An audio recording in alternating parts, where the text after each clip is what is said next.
Hello কাছের মানুষজন, কেমন আছেন আপনারা সবাই? আমরা চলে আসলাম দিরাইয়ের আলো ভবন পার্কে। আমরা আলো ভবন পার্কটা ঘুরে দেখাবো। খুবই খুবই খুবই ভালো লাগে আপনাদের পরিবারের সবাইকে নিয়ে এই দিরাইয়ের হাওরের দোল রুটে পড়ছে আলো ভবন।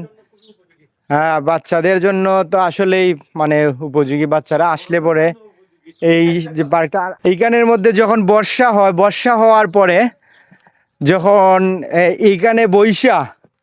এইখানে বসার পরে দেখেন বর্ষার সময় মানে আলাদা একটা ফিল আসবে, যেমন ভাবে লাগবে যে আমি কক্সবাজারের মধ্যে আছি। খুবই খুবই খুবই সুন্দর লাগে।